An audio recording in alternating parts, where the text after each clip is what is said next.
Welcome to this very special edition of the KAJ Masterclass Live, the show which ensures that you profit from your time spent here with experts, either through their industry insights, information, or simply learning from them.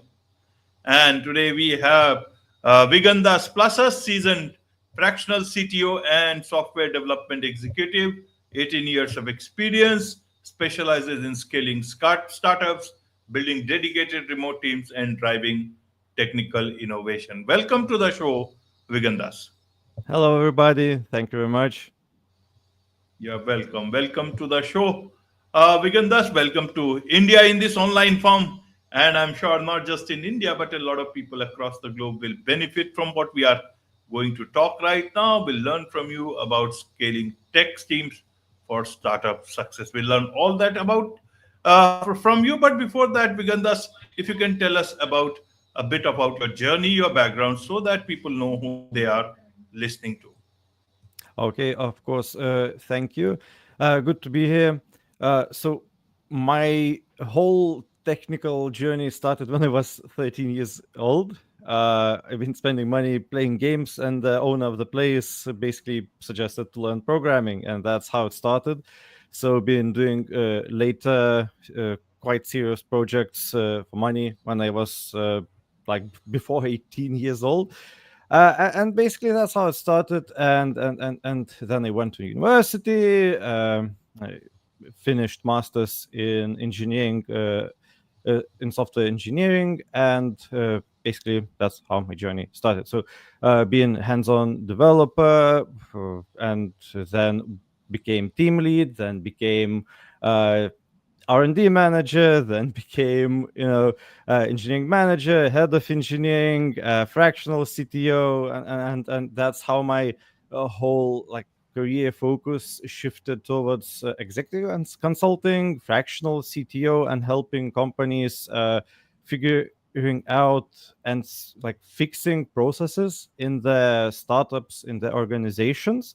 I think that part of it is basically because I've seen quite a lot of organizational structures, what works, what doesn't work, how people interact with everything, each other, project managers, and more or less I think that's my journey to the point where I am now.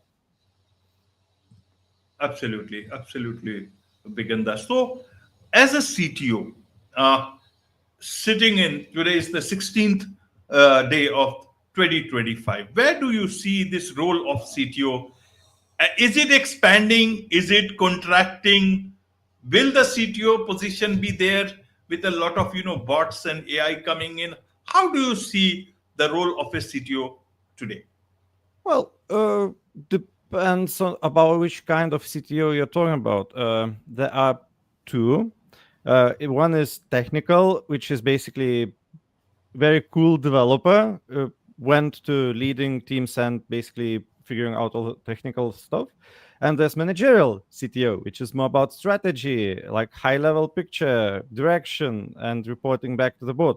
So I think both will stay, because at least from how much I tried developing with an AI myself, it still needs a lot of guidance, direction, and you really need to understand what you're doing with it, because it will trick you into something that will burn all your time in development. And from strategic point of view, it well for at this day at least it gives you more or less very default strategies, very like boilerplate, and it's very generic. And to figure out new things, competitive approaches, and basically solving existing problems, I don't see how it would replace that kind of level of work and execution. So at least this year we should be safe. You should be safe. But in terms of work, how should we understand what the work of a CTO is today? What is the work that you are generally, engaging with your clients? Is it again turning into, you talked about fractional CTO? If the role itself is becoming much more much more constricted, then do you think it will be only about fractional CTOs in the future, and that people or organizations will not look for having a proper CTO in their organizations itself? I want to understand this whole changing landscape. How is it happening in Lithuania, in your country? Well, funny that I'm working mostly with the UK and United States myself. I have like one client in Lithuania, so it's kind of hard to tell. So I can talk more about with broad approach how it is happening, and well, there are also a couple differences from CTO and fractional CTO. The main difference is that not fractional CTO focus on long term, um, say, conversions and change management within the team.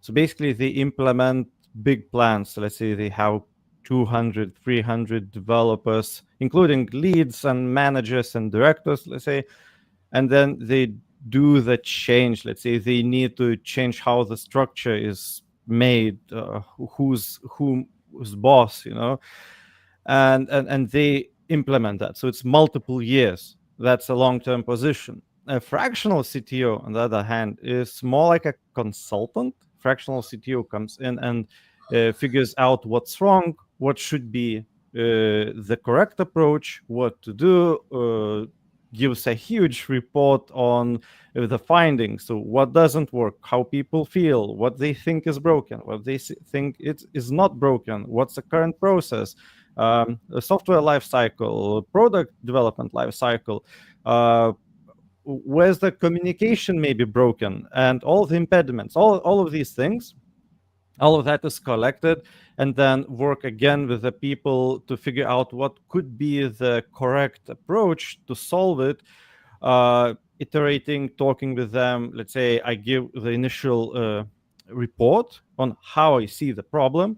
Then all the like heads, VPs, high level managers reads it and tells, okay, I agree with this part, I don't agree with this part. And then, okay, tell me, how do you see it if you do not agree with it? And that way we figure out what is the actual problem, where the roots are, and then come up with a proper strategy on how to approach it. And that strategy is long term and usually is executed by not fractional people, like maybe CEO, maybe head, maybe VP of engineering, maybe somebody else, but it's a bit different approach. So they invite fractional when they want like a second opinion, or they don't have enough time to go and figure out all of those things. Right. So it's a world of startups now. A lot of work. So is it that you are getting a lot of work in terms of startup space? We'll come to the team building part, but is it? I want to gauge what's happening in the industry, or is it less of work? I want to understand your challenges, either in lead generation, either in doing your work, in terms of the practical things that you want to do on the ground, or are you being called only when situation is very very bad? Help When us it's understand. bad, you basically are a cleaner and fixer.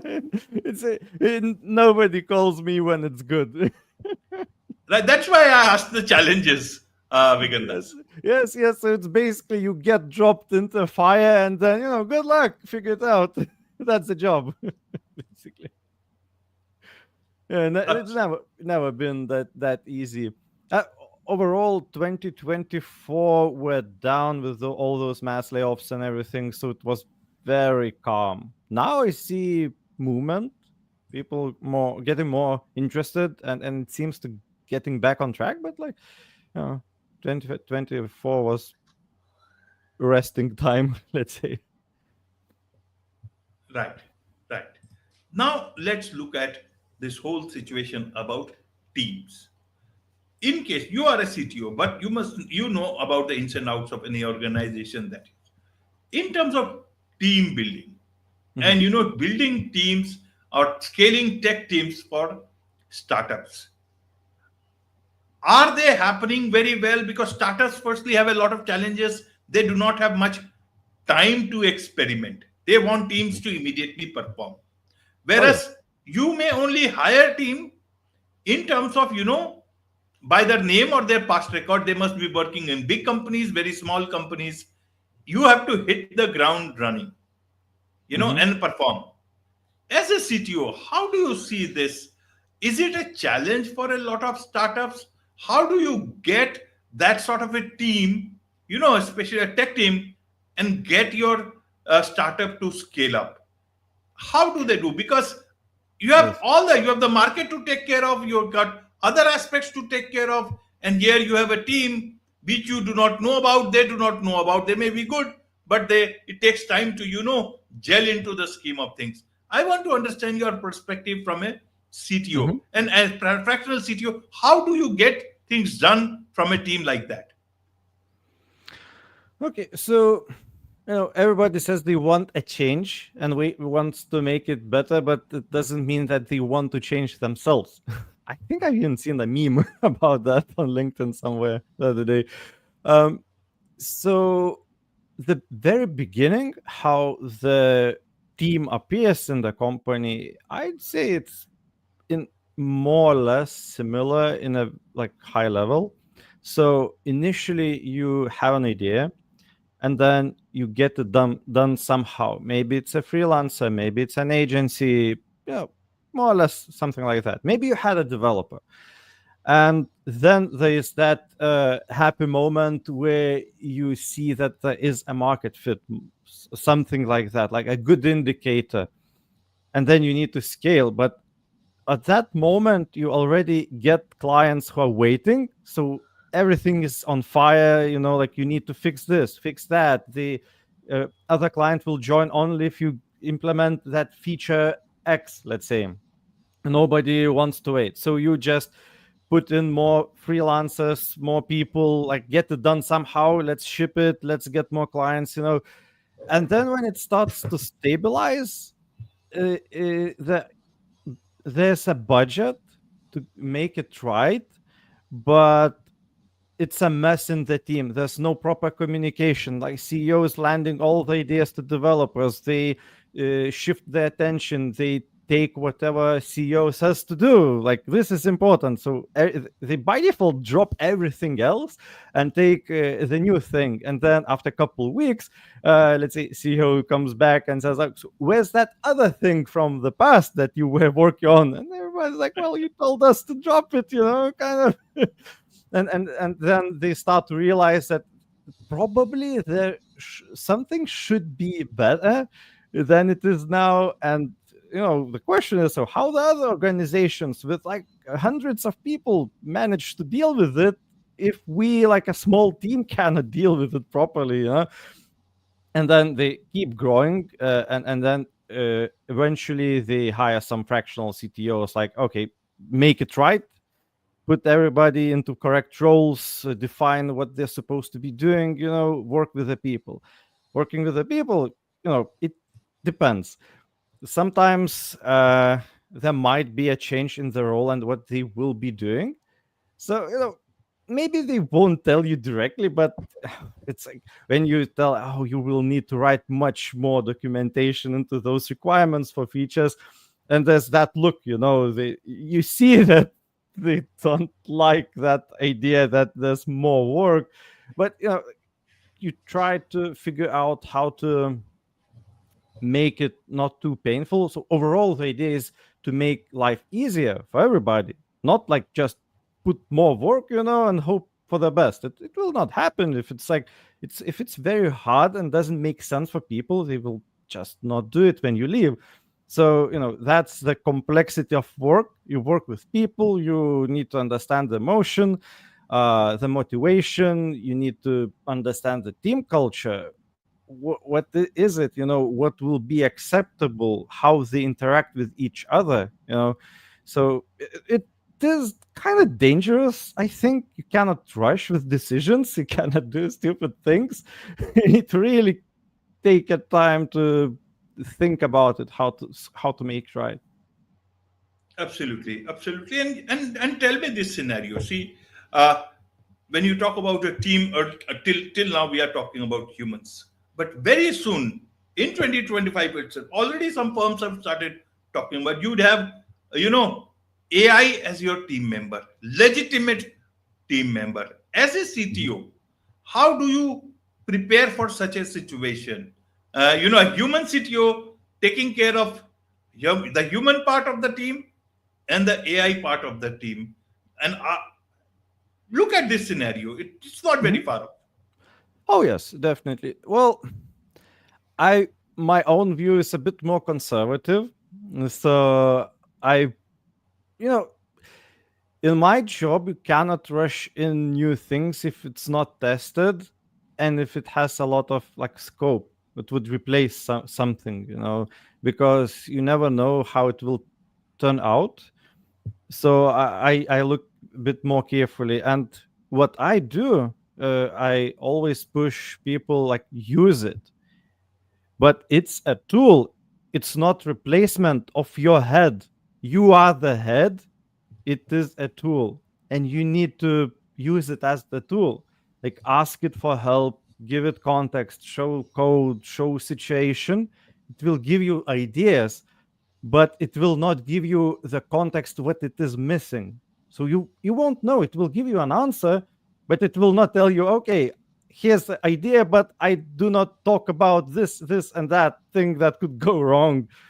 Yeah, so people still are like managers of that tool, developers. There are tools like that can look into Jira, that can look what you forgot to write down for the stories, epics, portfolio items. But still, you are the person who writes it down. It cannot think on your behalf because AI doesn't know the big picture, the market, the direction where you're going. It always has like a year old data in it, something like that. For devs also, I even tried like to make a complex worker in Java that would be synchronized across multiple servers, and it would have grouped jobs. Like one worker can do only one group and it's throttled. So all of that stuff. It's a nightmare to do it with an AI. And I've like spent hours and hours, and I started thinking, well, I probably would have done it already because you get into the loop, because like it's a huge complexity and it doesn't remember all of the things. So you still need to use it, properly. It won't replace you. At least I don't see it how it would happen yet. Right. Let's look at another situation, especially for startups having remote teams. And now Mhm. it's a thing because you either remote teams can be, in terms of cost effectiveness, and either because they might be good people who are in some other part of the world and you want to make the best of that situation. How do you see the maximum benefit, best way to build a remote team? How do you do that, especially for a startup? How do you lure them? Because you either do not have a money or you have lots of invested money. But whatever way it is, how you get the right team and dedicated team for that? How do you manage that? What's your advice to Mhm. startups on this? Well, with a remote team, you either can save or you can get stronger talent for the same budget than you could find it locally. So it has its advantage. Uh, the difference is you need to be careful with the mindset, how you're going to manage it, because it's very different from on-site approach. If the stakeholders decide to go remote approach, everything should be planned around it. Hybrid approach is even worse, in my opinion, especially if we are talking about people in different countries. Let's say you have an office in London, you have somebody like me in Lithuania, you have somebody in Germany, Sweden, India, Brazil, for example, maybe some sales in United States, something like that. You cannot like try to hybrid it and like only talk with your colleagues in one office and then drop everybody else. So I think before even building, this is the theme I start talking about. Like, what is your as a stakeholder or like executive op- opinion on it? Will you be able to pull it off? Are you willing to switch to the new model? And then, um, well, I have like really great colleagues from India. It's like it, it is really great approach to work remotely. And then, um, so it's not the best idea to hire a bunch of people immediately. You need to iterate one by one. You find one person who would be potentially a lead, let's say in development or product management. So they start working. You need somebody to be like a champion and understand the product. Usually there are already some freelancers or agency doing something. It's not like zero and plain field. There is something going on. So introduce those new people who you already consider that they will be like a full-time key roles in the organization, and they learn, they figure it all out, they understand, they can work with the product, they know how to deploy. One more small thing. All Practically every time need to make sure that all the assets, code, documentation, and everything is owned by the company, not by some random person somewhere. GitHub, for example, account is paid by company, it's protected, there are proper restrictions and all that stuff. And then those people learns, and then you increase the team. You introduced another person, they learn again, and you introduce one more, and then there is the moment when you reach about half of the agency's personnel. You reduce the tasks given to the outsiders or those who had issues. Basically, if it was good, I wouldn't be there. So it means you kind of need to replace somebody, and then you reduce all those tasks a bit by bit, and you keep building the new key teams. And more, if you start like this, it gets easier. You introduce when you plan for the product, who is involved, when you plan for development, who is also involved, who signs off all the ideas, who is the designer, let's say, who is the product manager, project manager, all the budgets, all of these things. So you put all of these people in there and it works. Right. What about technical innovation? Whether it's a remote team, especially with a remote team Mhm. and local team, obviously, how do you ensure for a startup it's about the day-to-day, firefighting and also growing. So who does the innovation part? Does a CTO come in, fractional CTO come in and gets the innovation done? Is it possible that way? How should startups look at, innovation while scaling up? So usually CTO has to track all the new innovative things, but I would advise for other CTOs who tracks it, be aware of it, have knowledge, understand it, but try to put the ball into your team's side. Let them be those innovators, and come up with the more specific ideas. So you can say, okay, there's an AI, you can figure it out, you can test what it can do, because in the end of the day you will be signing it off, and it will be your fault if it messes up. So you are still accountable and responsible for all of this. So you need to know what can be done, what cannot be done. And but if you will be the guy who does it hands on and rushes it, it will demotivate the team. It will not be interesting. There are plenty of new things, and there's one guy who does it all, and we all clean up the bugs. That's not cool at all. Absolutely, absolutely. There's much to learn about all these things. So when does Vygandas come into the picture? Means, uh, is it about when things are very bad from the beginning? How does it work for you best? Well, it's like, if company sees that they will need to scale, let's say they got investment, let's say like 10 million, and they want to just make it right. So I could help get the blueprints. Let's say, what is the team structure, who will be managing, what would be the dynamics, and then could start implementing it. And when it starts working, they will know, okay, if we hire 20 more people, it will be 3 more teams. These people will be needed to lead it, and like the higher manager will be able to handle everything else.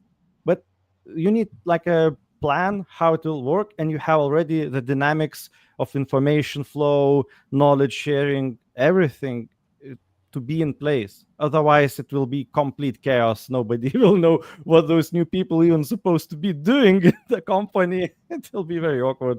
So for me, well, so that would be probably easier way, because it's, it's not that terrible. It's more like a second opinion, or like a helping to prepare preparations.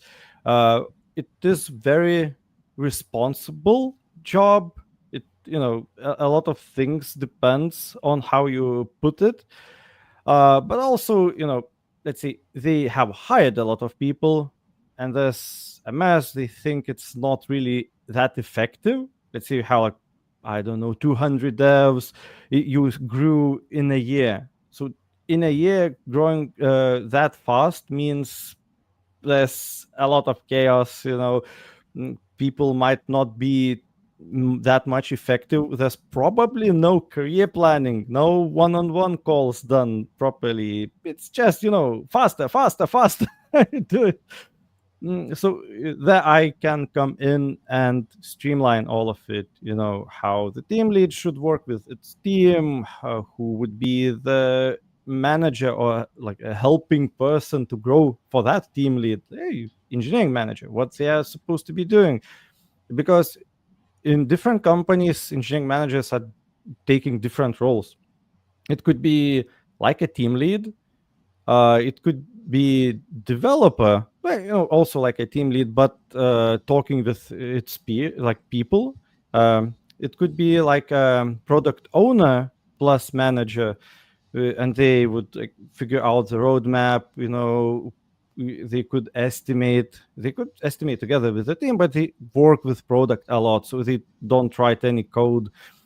And so on. So who would be a director if there are more engineering managers? What are the responsibilities? Are they supposed to make sure they work with people right, doing one-on-ones right? They are basically signing off on the roadmap items, and all of these things. So they are responsible for delivery, effectiveness.